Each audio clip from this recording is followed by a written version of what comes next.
السلام عليكم ورحمة الله وبركاته. إن الحمد لله نحمده ونستعينه ونستغفره ونعوذ بالله من شرور أنفسنا ومن سيئات أعمالنا.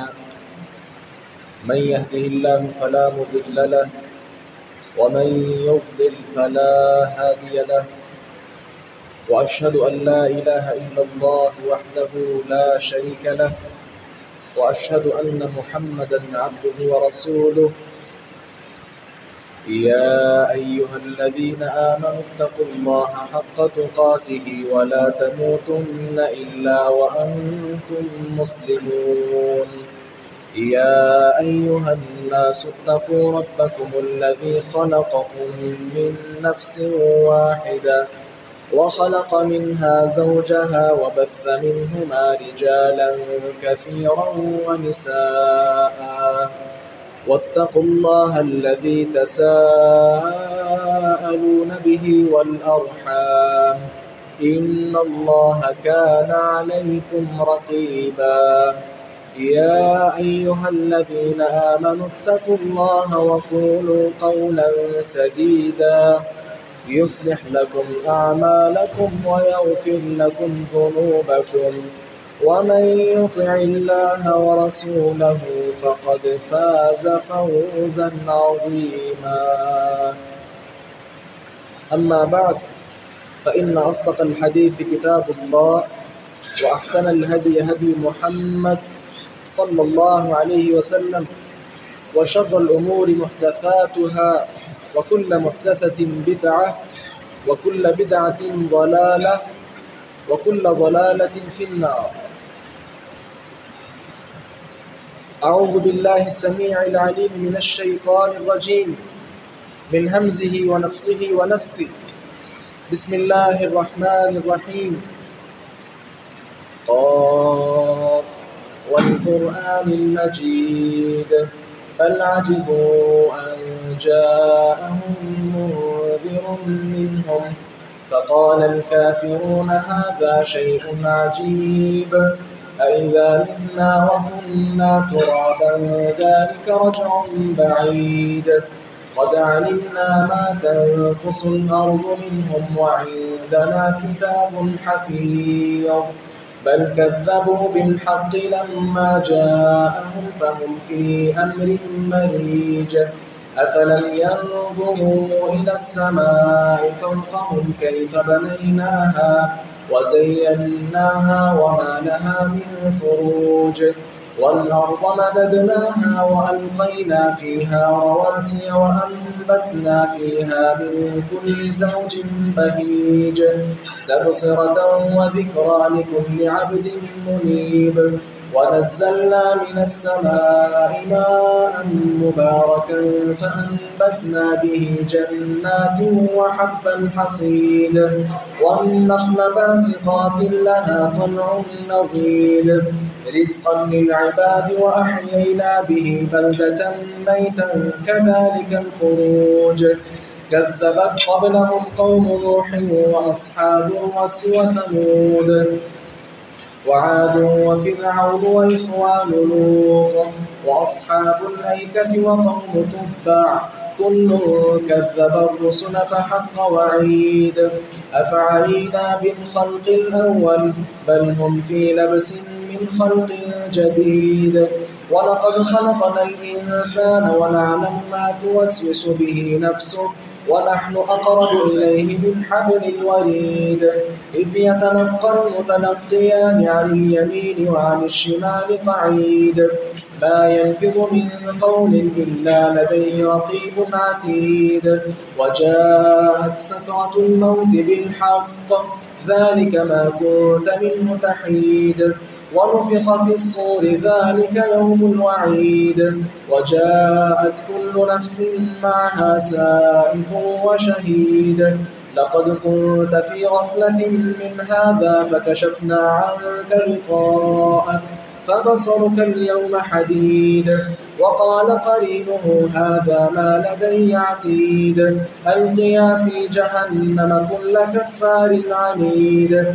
مناع للخير معتد مريب الذي جعل مع الله إلها آخر فألقياه في العذاب الشديد قال قرينه ربنا ما أطغيته ولكن كان في ضلال بعيد قال لا تختصموا لدي وقد قدمت إليكم بالوعيد ما يبدل القول لدي وما أنا بظلام للعبيد يوم نقول لجهنم هل امتلأت وتقول هل من مزيد وأزلفت الجنة للمتقين غير بعيد هذا ما توعدون لكل أواب حفيظ من خشي الرحمن بالغيب وجاء بقلب منيب ادخلوها بسلام ذلك يوم الخلود لهم ما يشاءون فيها ولدينا مزيد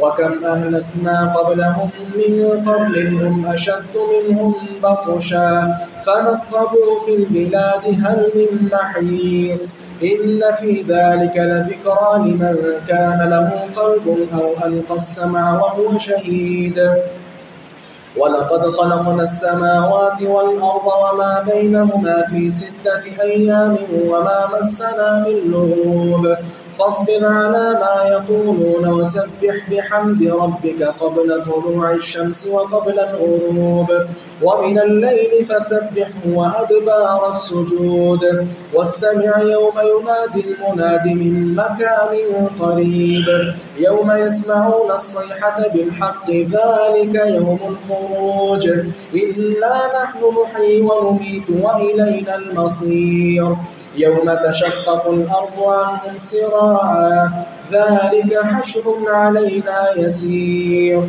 نحن أعلم بما يقولون وما أنت عليهم بجبار فذكر بالقرآن من يخاف وعيد قال الله تعالى في مقام آخر يا أيها الذين آمنوا كتب عليكم الصيام كما كتب على الذين من قبلكم لعلكم تتقون قابل قدر عزیز نوجوان بھائیوں سفید ریش بزرگوں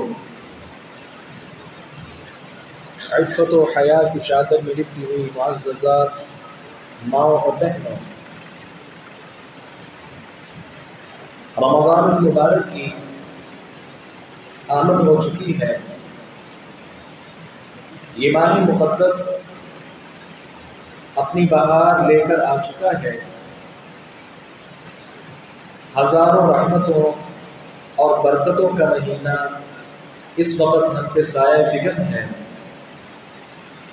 یقیناً ہر مسلمان ہر مومن یہ چاہتا ہے کہ وہ بہت زیادہ نیک کام کرے نیک اعمال کرے اور کچھ ایسے مومن بھی ہیں جو ایک دوسرے کے ساتھ مقابلے میں ہیں کہ میں اپنے بھائی سے زیادہ نیک کام کروں گا فاستبقوا الخیرات نیکیوں میں آگے بڑھنا چاہیے اور یہ مقابلہ یقینی طور پر بہت زیادہ قابل تحسین بھی ہے کیونکہ آگے بڑھنا چاہیے ایک دوسرے کے ساتھ مقابلہ کرنا چاہیے نیکیوں میں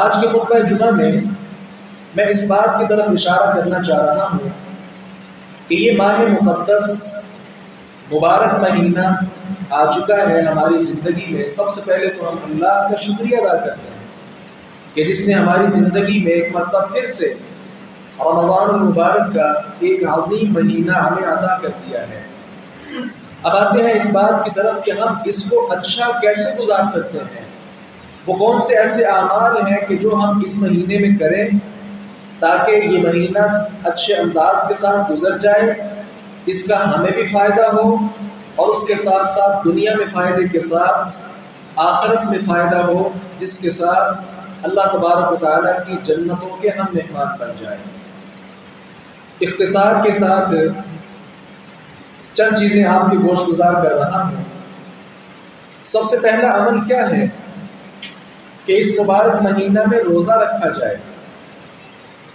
روزہ رکھنا فرض بھی ہے یا ایھا الذین آمنوا کتب علیکم الصیام، قرآن اور حدیث میں جب امر، فرض، کتب اس طرح کا جب کوئی لفظ آ جائے تو اس کا مطلب یہ ہوتا ہے کہ یہ کام اللہ تبارک و تعالیٰ کی طرف سے ہم پر فرض قرار دے دیا گیا ہے۔ تو یہ روزہ ہم سے پہلے امتوں پر بھی فرض تھا، ہم پر بھی فرض ہے۔ مقصد کیا ہے؟ لعلکم تتقون، تم متقی بن جاؤ۔ اس سے بڑھ کر اور کیا چاہیے کہ انسان روزے کے ساتھ متقی بن جائے؟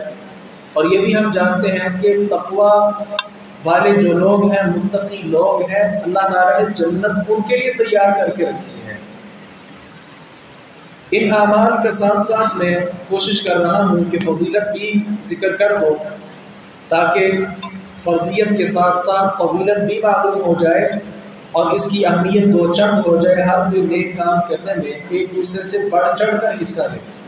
تو یاد رکھیے، روزہ رکھنا جو ہے، رسول مکرم صلی اللہ علیہ وسلم نے ارشاد فرمایا للصائم فرحتان، روزہ رکھنے والے کے لیے دو خوشی کے وقت ہوتے ہیں۔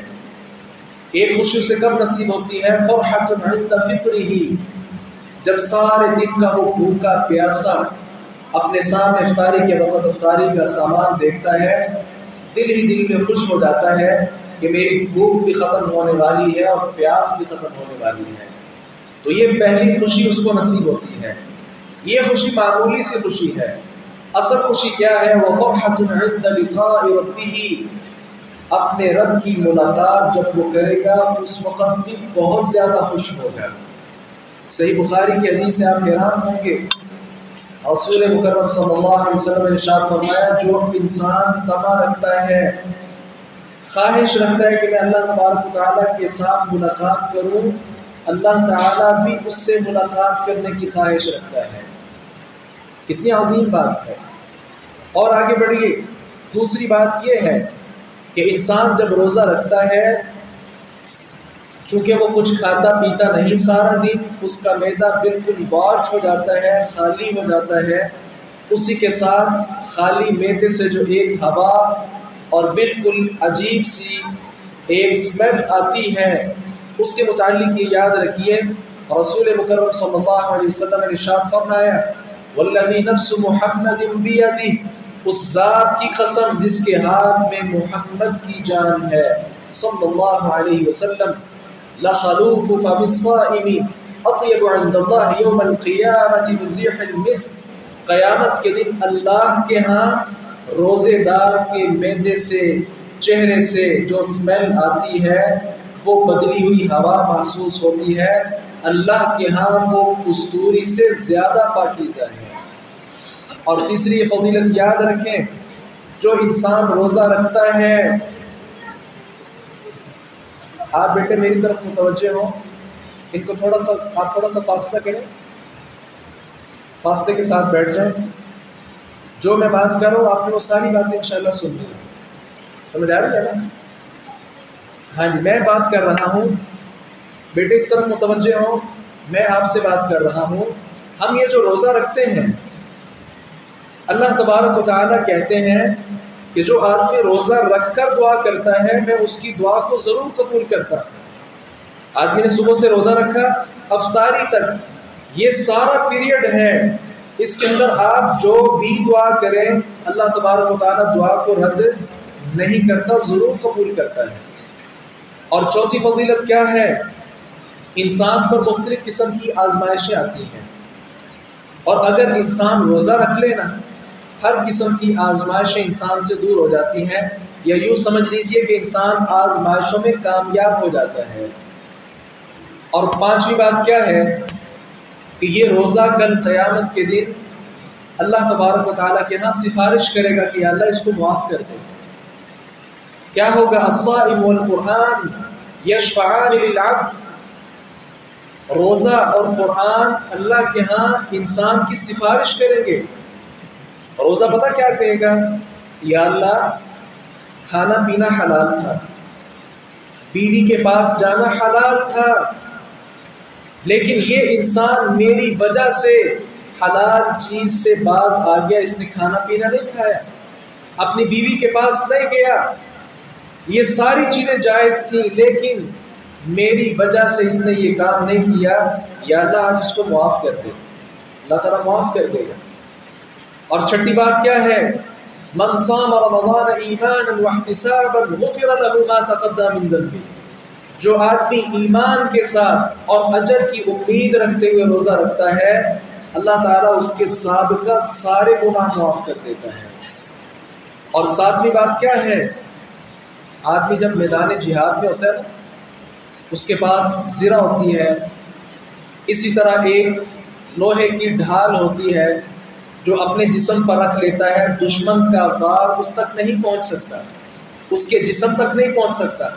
اسی طرح آپ صلی اللہ علیہ وسلم نے کیا ارشاد فرمایا؟ الصوم جنۃ من النار، روزہ بھی جہنم سے انسان کے لیے ڈھال بن جائے گا۔ جہنم میں ایسا انسان داخل نہیں ہو سکتا جو روزہ رکھتا ہے۔ آگے بڑھیے،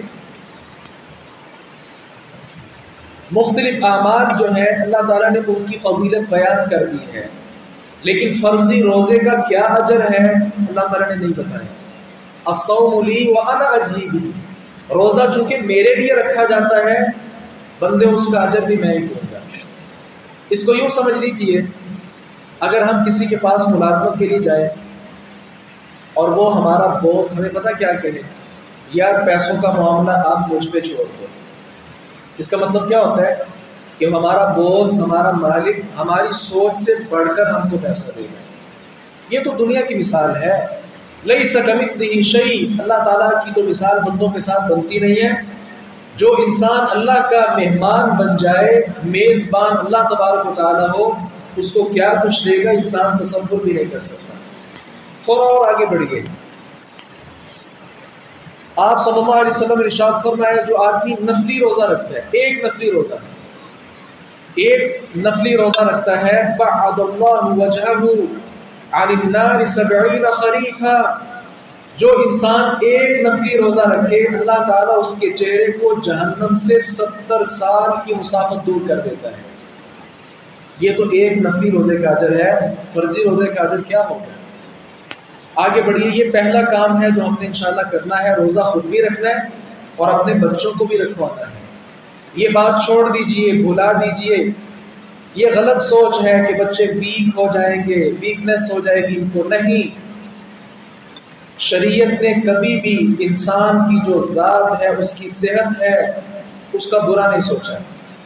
اور یقینی طور پر طب کے ساتھ تعلق رکھنے والے، میڈیکل کے ساتھ تعلق رکھنے والے آپ کو بتائیں کہ روزہ رکھنے کے ساتھ انسان کی صحت پہلے سے زیادہ اچھی ہوتی ہے۔ وہ صحابیات چھوٹے چھوٹے معصوم بچوں کو روزہ رکھوایا کرتی تھی۔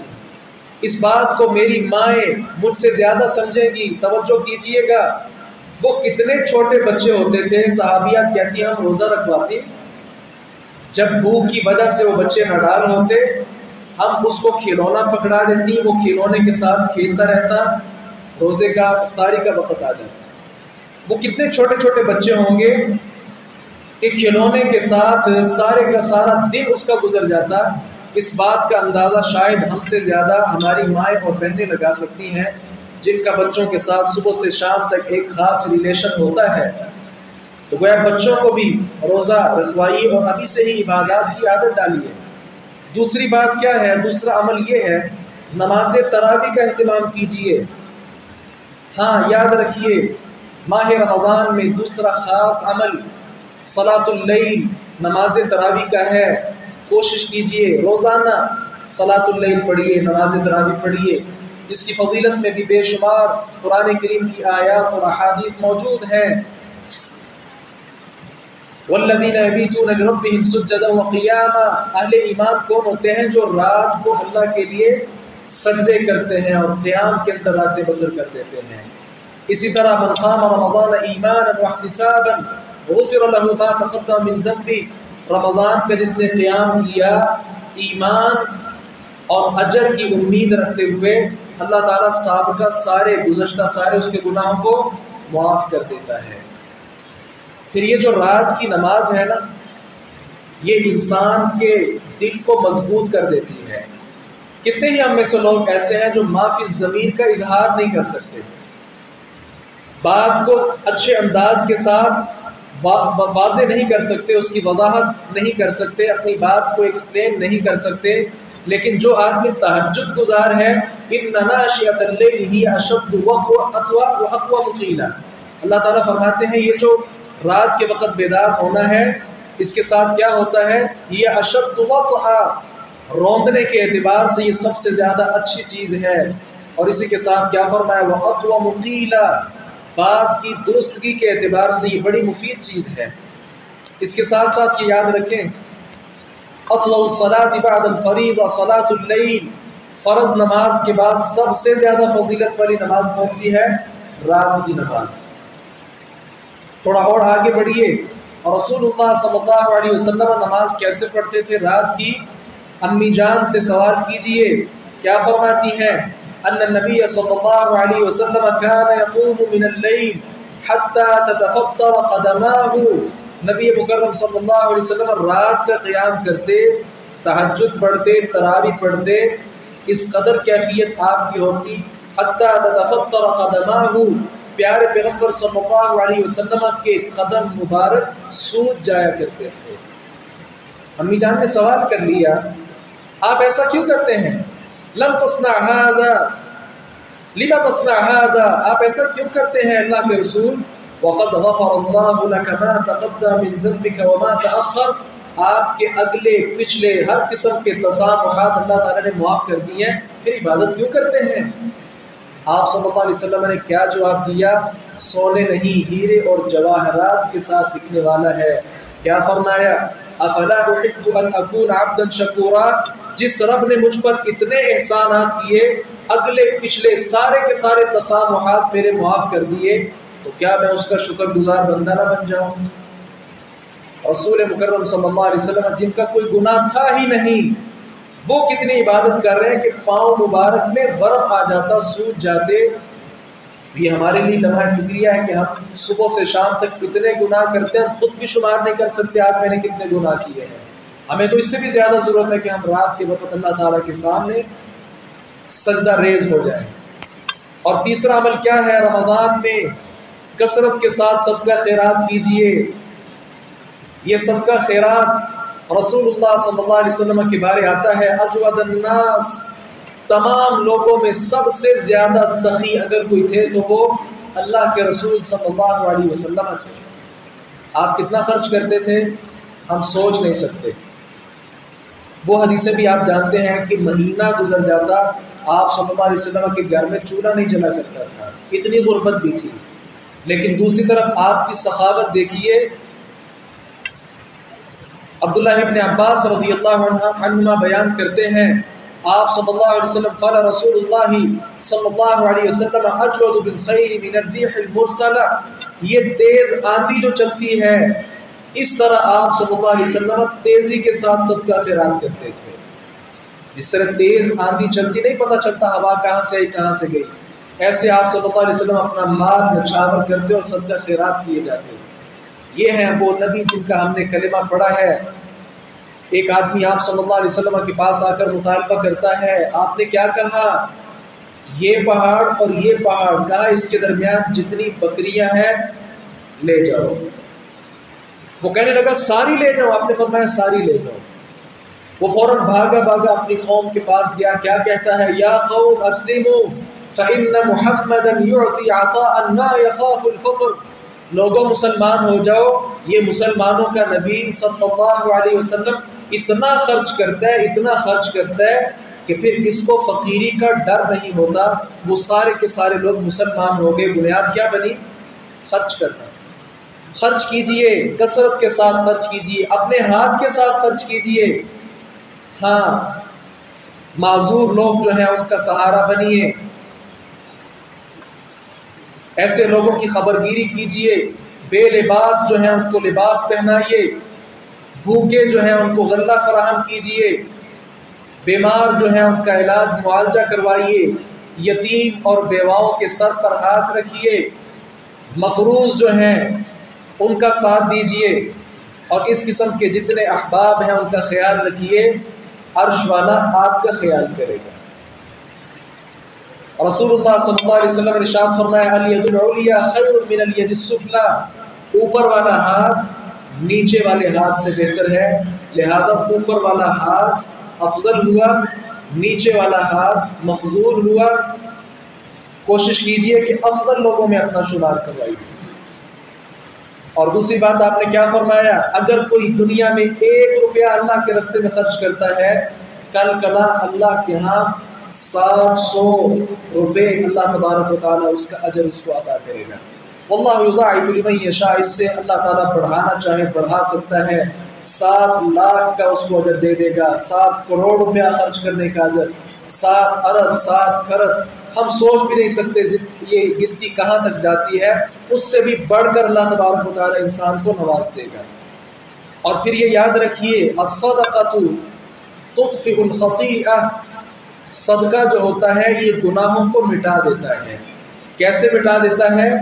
جیسے پانی آگ کو مٹا دیتا ہے۔ اور آگے بڑھیے، انسان پر مختلف قسم کی تکالیف آتی رہتی ہیں، اور رسول مکرم صلی اللہ علیہ وسلم نے کیا فرمایا، جب بھی تکلیف آئے اللہ کے راستے میں صدقہ و خیرات کیا کرو۔ اور اس سے آگے یہ یاد رکھیے، 5ویں بات فضیلت کے حوالے سے یہ ہے، آسمان سے روزانہ 2 فرشتے اترتے ہیں۔ اس بات کو توجہ سے سماعت فرمائیے، 2 فرشتے آسمان سے روزانہ اترتے ہیں۔ ایک پتہ کیا دعا کرتا ہے، اللہم اعط منفقا خلفا، یا اللہ جو تیرے راستے میں خرچ کرتا ہے اس کو اور مال عطا کر۔ اور دوسرا کیا کہتا ہے، اللہم اعط ممسکا تلفا، یا اللہ جو تیرے راستے میں خرچ نہیں کرتا اس کا مال تباہ و برباد کر دے۔ اس سے بڑھ کر اور کیا ہو سکتا ہے؟ اور آگے بڑھیے، اذا مات الانسان انقطع عمله الا من 3، جب آدمی فوت ہوتا ہے اس کے سارے اعمال کا سلسلہ ختم ہو جاتا ہے۔ معذرت کے ساتھ آپ گھر میں قرآن خوانی کروا لیں، مردے کو اس کا اجر نہیں ملتا۔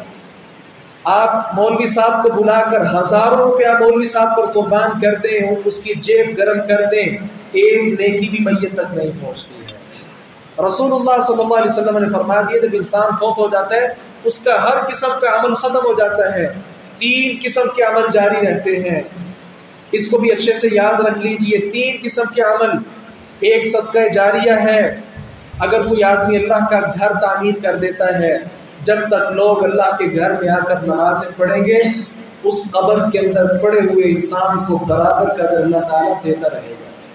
اگر کوئی آدمی کنواں کھدوا دیتا ہے، فلٹر لگوا دیتا ہے، جب تک لوگ وہاں سے پانی پیتے رہیں گے برابر کا اجر اس کو ملتا رہے گا۔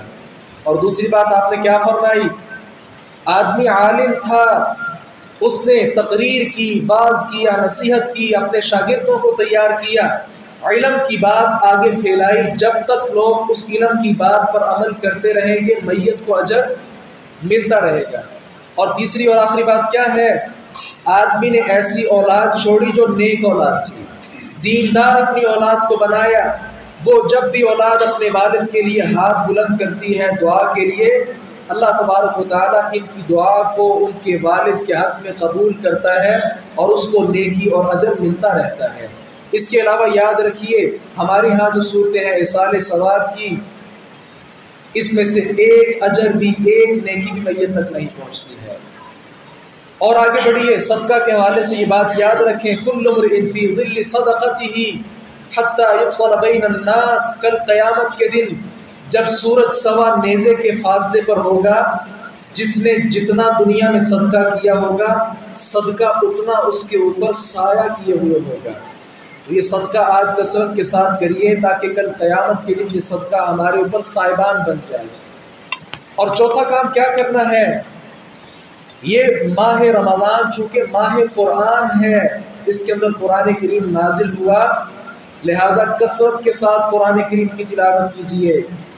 فجر کے وقت، ظہر کے وقت، عصر کے وقت، شام کے وقت، رات کے وقت چلتے پھرتے قرآن کریم کی تلاوت کرتے رہیے۔ من قرأ حرفا من کتاب اللہ فلہ بہ حسنہ والحسنۃ بعشر امثالها، لا اقول الف لام میم حرف ولكن الف حرف ولام حرف ومیم حرف۔ اگر کوئی پڑھتا ہے نا الف لام میم، رسول مکرم صلی اللہ علیہ وسلم ارشاد فرماتے ہیں کم از کم اللہ تعالیٰ اس کو 30 نیکیاں عطا کر دیتا ہے۔ الف ایک حرف ہے، لام الگ ہے، میم الگ ہے۔ الف لام میم پڑھنے کے ساتھ کتنی نیکیاں مل گئی؟ کم از کم 30 نیکیاں مل گئی، اور اللہ تعالیٰ بڑھانا چاہے تو 3 لاکھ 3 کروڑ اس سے بھی زیادہ بڑھا سکتا ہے۔ لہذا کثرت کے ساتھ قرآن کریم کی تلاوت کیجیے۔ حدیث میں جو مومن آدمی قرآن کریم کا خوگر ہے نا، تلاوت کرتا رہتا ہے، رسول اللہ صلی اللہ علیہ وسلم ارشاد فرمایا اس کی مثال بہترین مالٹے کی طرح ہے۔ مالٹے کا ذائقہ بھی اچھا ہوتا ہے اور خوشبو بھی بڑی عمدہ ہوتی ہے۔ تو مومن کی مثال تو قرآن پڑھتا رہتا ہے مالٹے کی طرح ہے، اور جو آدمی مومن تو ہے لیکن قرآن نہیں پڑھتا، اس کی مثال کھجور کی طرح ہے۔ اب کھجور کا ذائقہ تو اچھا ہے لیکن اس کی خوشبو انسان نہیں محسوس کرتا، تو بہتر کیا ہوا کہ انسان ذائقہ بھی محسوس کرے اور اس کی خوشبو بھی محسوس کرے۔ اور وہ کیسے ہوگا؟ جب انسان مومن آدمی قرآن کریم پر عمل کے ساتھ ساتھ قرآن کریم کی تلاوت بھی کرتا رہے گا۔ اور یہ قرآن، اقرأ القرآن فإنه يأتي يوم القيامة شفيعا لأصحابه، آپ نے فرمایا قرآن کریم پڑھا کرو، یہ کل قیامت کے دن قاری قرآن کے لیے، قرآن پڑھنے والے کے لیے سفارشی بن کر آئے گا۔ یہ سورۃ الملک کی آپ تلاوت کرتے ہیں، آپ نے کیا فرمایا؟ سورۃ من القرآن 30 آیہ، قرآن کریم میں ایک ایسی سورت ہے جس کی 30 آیات ہیں۔ تشفع لصاحبها حتى غفر له، اپنے پڑھنے والے کے لیے سفارش کرتی جائے گی، یا اللہ اس کو معاف کر دے، یا اللہ یہ سورۃ الملک پڑھتا رہا، اس کو معاف کر دے، یا اللہ اس کو عذاب نہ دے، نہ کر، یا اللہ عذاب اس کو نہ دے۔ سفارش کرتی رہے گی، کرتی رہے گی، کرتی رہے گی، یہاں تک کہ اللہ تعالیٰ کہہ دیں گے کہ میں نے اس کو معاف کر دیا۔ 30 آیات پر مشتمل یہ سورت ہے۔ میری گزارش ہے احباب سے کہ کم از کم سورۃ الملک ضرور اس کو یاد کیجیے۔ کلیہ میں بتا دیتا ہوں، عمل آپ کیجیے، اجر اللہ تبارک و تعالیٰ دے گا۔ جو حافظ قرآن نہیں ہے، حافظ قرآن آسمان سے نہیں اترتے، اسی دنیا میں رہ کر بنتے ہیں۔ ہر آیت کو 7 مرتبہ پڑھیے، انشاءاللہ اللہ تبارک و تعالیٰ کی رحمت کے ساتھ آپ یہ ساری کی ساری آیات حفظ کر جائیں گے۔ بڑے بڑے صحابہ کرام سفید داڑھیوں والے قرآن کریم حفظ کر گئے۔ ابو بکر صدیق رضی اللہ عنہ کے والد ابو قحافہ کیا سمجھتے ہیں؟ جب مسلمان ہوئے ان کا ایک بال بھی کالا نہیں تھا۔ کتنی عمر ہوگی؟ آگے بڑھیے۔ 5واں عمل ہم نے جو رمضان میں کرنا ہے وہ کیا ہے؟ روزہ رکھنے کے ساتھ ساتھ روزہ افطار کروائیے۔ اس کے ساتھ کیا ہوگا؟ من فطر صائما كان له مثل اجری، آپ جتنے بندوں کا روزہ افطار کروائیں گے اتنے بندوں کے روزے کا اجر آپ کو بھی برابر کا ملتا رہے گا۔ اور اس میں یہ یاد رکھیے، جس نے روزہ رکھا ہے اس کو اجر بھی پورا مل رہا ہے، یہ نہیں کہ اس کا آدھا اجر آپ کو مل گیا۔ آپ کو اللہ تعالیٰ الگ سے اجر دے گا اور اس کے روزے کا اجر اس کو الگ سے ملے گا۔ سبحان اللہ۔ چھٹا عمل ہم نے یہ کرنا ہے، کثرت کے ساتھ دعائیں کیجیے۔ اس ماہ مبارک میں جتنی ہو سکتی ہیں نیکیاں کر لیجئے۔ ہو سکتا ہے آئندہ سال یہ ماہ مبارک ہمیں نصیب نہ ہو۔ کثرت کے ساتھ دعائیں کیجیے، دعا سے بڑھ کر افضل کوئی عمل نہیں ہے۔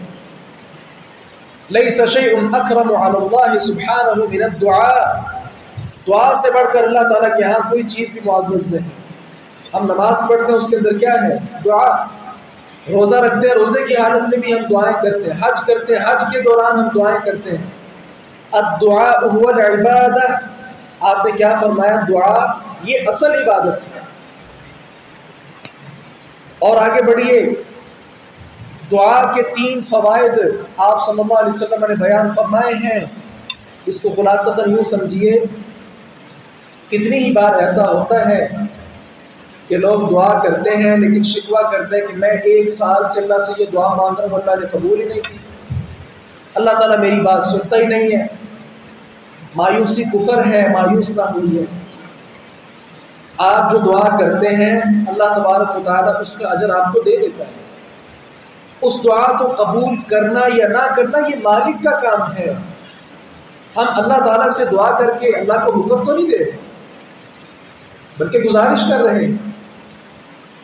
جب ہم چھوٹے تھے، آپ اس بات کو سمجھیں، ہم والد صاحب سے اجازت لیتے تھے کہ میں نے باہر کھیلنے جانا ہے، وہ اجازت لیتے تھے۔ بسا اوقات والد اجازت دے دیتے تھے اور کبھی کبھار نہیں بھی دیتے تھے۔ اللہ تعالیٰ سے ہم نے دعا کرنی ہے، اللہ تعالیٰ قبول بھی کر لے، قبول نہ کرے، اس کو کوئی پوچھ نہیں سکتا، لیکن اتنا ضرور ہے کہ ہماری کی ہوئی دعا کا اجر اللہ تبارک و تعالیٰ بغیر حساب کے ہم کو عطا کر دیتا ہے۔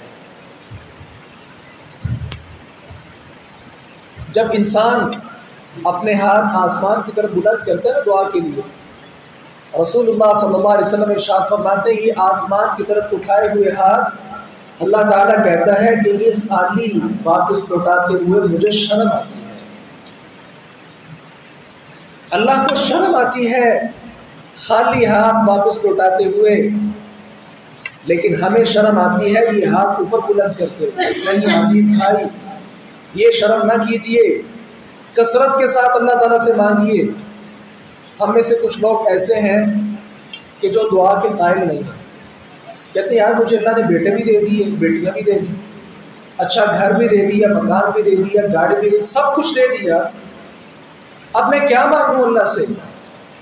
ہاں، جامع ترمذی کی روایت ہے، آپ نے کیا فرمایا؟ من لم یسأل اللہ یغضب علیہ، جو اللہ سے دعا نہیں نہ کرتا اللہ تعالیٰ اس پر ناراض ہو جاتا ہے۔ اور مانگی اللہ سے، ربنا آتنا فی الدنیا حسنہ وفی الآخرۃ حسنہ وقنا عذاب النار، یہ دعا مانگیے۔ اس دعا میں 3 چیزیں ہیں، یا اللہ دنیا اچھی کر دے، یا اللہ آخرت اچھی کر دے، وقنا عذاب النار، یا اللہ جہنم سے محفوظ کر لے۔ یہ 3 خاص چیزیں ہیں اس دعا کے اندر، کثرت کے ساتھ یہ دعا کیا کریں۔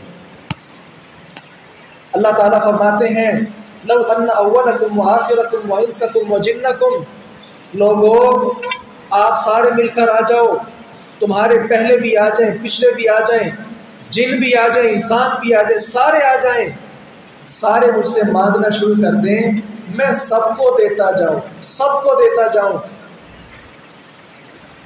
آپ سوئی پکڑ کر سمندر میں داخل کریں، وہ کتنا پانی لے کر باہر آئے گا؟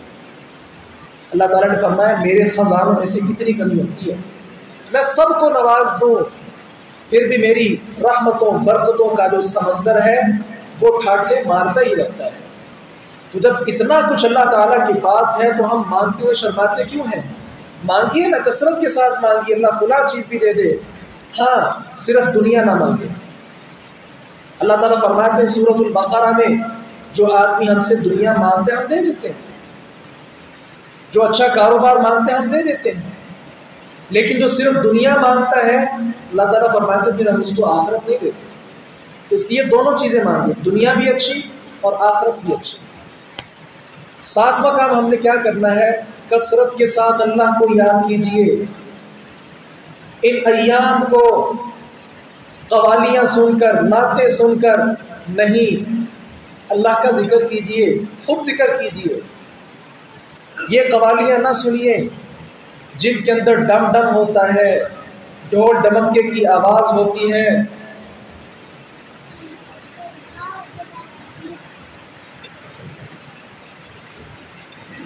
ان کے اندر اللہ تبارک و تعالیٰ کی نافرمانی موجود ہے۔ لہذا کثرت کے ساتھ اللہ کا ذکر کیجئے۔ الا بذکر اللہ تطمئن القلوب، دلوں کو اطمینان سکون کس کے ساتھ ملتا ہے؟ اللہ کے ذکر کے ساتھ۔ آپ صلی اللہ علیہ وسلم نے پتہ کیا فرمایا؟ آج میں آپ کو ایک بڑا خوبصورت عمل بتاتا ہوں، اس عمل کی طرح اور کوئی عمل نہیں ہو سکتا۔ بتاؤں کون سا ہے؟ صحابہ کرام نے کہا جی بتائیے۔ آپ نے فرمایا ذکر اللہ، اللہ کا ذکر۔ ہر وقت اپنی زبان کو اللہ کے ذکر کے ساتھ نہ رکھیے، اٹھتے بیٹھتے اللہ اکبر، سبحان اللہ، الحمدللہ، لا الہ الا اللہ۔ آپ جانتے ہیں کل قیامت کے دن ایک آدمی لایا جائے گا ساری کی ساری برائیوں کے ساتھ، اس کے سارے رجسٹر بھرے ہوئے ہوں گے. ان سارے کے سارے رجسٹروں میں سے ایک چھوٹی سی پرچی نکلے گی جس پر لکھا ہوگا لا الہ الا اللہ. وہ ہزاروں کی تعداد میں رجسٹر اور اعمال برائی کے کام ایک طرف، اور دوسری طرف وہ چھوٹی سی پرچی جس کے اوپر کیا لکھا ہے لا الہ الا اللہ. اللہ تعالیٰ اس کا وزن کریں گے، وہ پرچی جس میں لا الہ الا اللہ لکھا ہے وہ بھاری ہو جائے گی. کثرت کے ساتھ سبحان اللہ بحمدہ سبحان اللہ العظیم پڑھیے، اللہ کو یاد کرتے رہیں. اللہ کی یاد سے جو دل غافل ہو جاتے ہیں ایسے دل اللہ تبارک و تعالیٰ کی رحمت سے بہت دور چلے جاتے ہیں. اور 8ویں بات کیا ہے؟ کثرت کے ساتھ اللہ کو منا لیجئے، توبہ استغفار کر لیجئے. یہ مہینہ شاید بعد میں نہ آئے، ہمارے جو بھی گناہ ہیں اللہ تبارک و تعالیٰ سے ان کی معافی مانگ لیجئے. آپ صلی اللہ علیہ وسلم نے کیا فرمایا؟ التائب من الذنب کمن لا ذنب له. جو آدمی توبہ کر لیتا ہے وہ ایسے ہو جاتا ہے جیسے اس نے کبھی کوئی گناہ کیا ہی نہیں ہے. آگے بڑھیے. 9ویں نمبر پر جو کرنے والا کام ہے، ماہ رمضان کا جو آخری عشرہ ہے اس کے اندر اعتکاف بیٹھیے. اعتکاف کا تعلق مسجد کے ساتھ ہے. اعتکاف گھر میں نہیں ہوتا، نہ مرد کا اعتکاف گھر میں ہوتا ہے نہ عورت کا اعتکاف گھر میں ہوتا ہے. وَأَنْتُمْ عَاكِفُونَ فِي الْمَسَاجِدِ. اعتکاف کا تعلق کس کے ساتھ ہے؟ مسجد کے ساتھ ہے. رسول اللہ صلی اللہ علیہ وسلم نے اپنی ساری زندگی اعتکاف کیا ہے، لہذا یہ آپ صلی اللہ علیہ وسلم کا مبارک عمل ہے. عمل کرنے کی کوشش کیجیے. اور 10ویں بات کیا ہے؟ ماہ رمضان میں ایک عظیم رات ہے جسے شب قدر کہا جاتا ہے. لیلۃ القدر خیر من الف شہر. ایک رات 1000 مہینے کی عبادت سے بہتر ہے. ہمارے ہاں یہ جو کنسیپٹ پایا جاتا ہے کہ شب قدر صرف 27ویں کی رات ہے، یہ بات غلط ہے. رسول اللہ صلی اللہ علیہ وسلم نے کیا فرمایا؟ شب قدر کو 5 راتوں میں تلاش کرو. 21ویں رات، 23ویں رات، 25ویں رات، 27ویں رات، 29ویں رات. ہر سال یہ بدلتی رہتی ہے،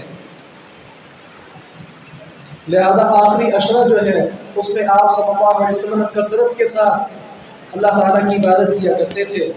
کہ یہ بھی جستجو کر کے اس رات کو خصوصی طور پہ تلاش کریں اور اس میں عبادت کریں. اللہم انک عفو تحب العفو فاعف عنا. کثرت کے ساتھ یہ پڑھیے. یہ 10 اعمال جن کی فضیلت کے ساتھ آپ احباب کے گوشت گزار میں کر چکا ہوں. بہت زیادہ انشاءاللہ نیک تمنائیں ہیں اور دعائیں ہیں کہ اللہ تبارک و تعالیٰ ان کاموں پر ہمیں توفیق عطا فرمائے کہ ہم ہمیشگی اختیار کریں. ماہ رمضان میں ہم صحیح مسلمان بن جائیں تاکہ اس کے گزرنے کے بعد بھی ادخلوا فی السلم کافہ کی ہم عملی تصویر بن جائیں. چلتے پھرتے ہم مسلمان ہوں. ماہ رمضان ہو، ماہ شوال ہو، ذوالقعدہ ہو، ذوالحجہ ہو، کوئی بھی مہینہ ہو، ہم ہر مہینے کے اندر مسلمان نظر آئیں. اللہ تعالیٰ سے دعا ہے باری تعالیٰ حق بات کو سمجھنے اور اس پر عمل پیرا ہونے کی توفیق عطا فرمائے. وآخر دعوانا الحمدللہ رب العالمین.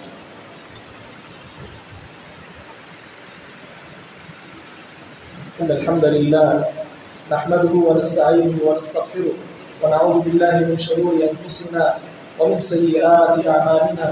من يهده الله فلا مضل له ومن يضلل فلا هادي له. واشهد ان لا اله الا الله وحده لا شريك له واشهد ان محمدا عبده ورسوله. اما بعد.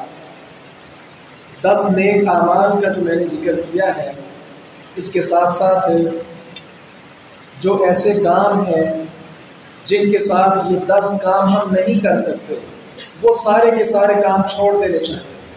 موبائل کا کثرت کے ساتھ استعمال چھوڑ دیجئے. ٹی وی کا استعمال چھوڑ دیجئے، رمضان نشریات کا کلی طور پر بائیکاٹ کر دیجئے۔ وہ خناس اور فاحشہ قسم کی عورتیں کیا اب وہ آ کر ہمیں دین سکھائیں گی؟ یہ بہت زیادہ سمجھنے والی بات ہے۔ یہ گندی اور ننگی خواتین ہمیں دین اسلام نہیں سکھا سکتی۔ رمضان المبارک میں آ کر صرف سر پر ہلکا سا دوپٹہ رکھ لینے کے ساتھ وہ مومنہ عورت نہیں بن جاتی۔ اور یاد رکھیں یہ میڈیا والے جتنے بھی ہیں وہ کسی بھی چینل کے ساتھ تعلق رکھتے ہوں، یہ سارے کے سارے جھوٹ کی نشر و اشاعت میں پورا کردار ادا کر رہے ہیں۔ ان کے ساتھ کلی بائیکاٹ کیجئے اور سوشل میڈیا کے استعمال کے ساتھ ساتھ اپنے رمضان کو برباد نہ کیجئے۔ سارے دن کا آپ نے روزہ رکھا، لیکن شام کے وقت بیٹھ کر آپ فیس بک اوپن کر لیتے ہیں، وہاں بے پردہ خواتین سامنے آئے، وہ سارے کا سارا تقویٰ جو پورے دن کے اندر ہم نے حاصل کیا تھا سارے کا سارا تباہ ہو گیا۔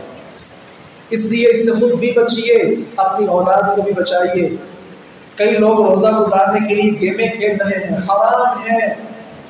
کوئی روزہ وقت پاس کرنے کے لیے قوالیاں سن رہا ہے، حرام ہے۔ ایسی ایسی نعتیں لوگ سنتے ہیں کہ جس کے اندر ڈھول کی آواز موجود ہے اور کیا کہتے ہیں، ہم تو نعت سن رہے ہیں، اور اس کے اندر بھی شرکیہ کلمات۔ میں یہ دعوے کے ساتھ بات کہتا ہوں، سب سے بڑھ کر اللہ تعالیٰ کی گستاخی یہودی نہیں کرتے، عیسائی نہیں کرتے، ہندو نہیں کرتے، کلمہ پڑھنے والے مسلمان کرتے ہیں۔ کوئی قوالی مجھے ایسی لا کر دکھائی جس کے اندر اللہ کی توہین نہ ہو۔ میں نے آج تک ایسی کوئی قوالی نہیں سنی۔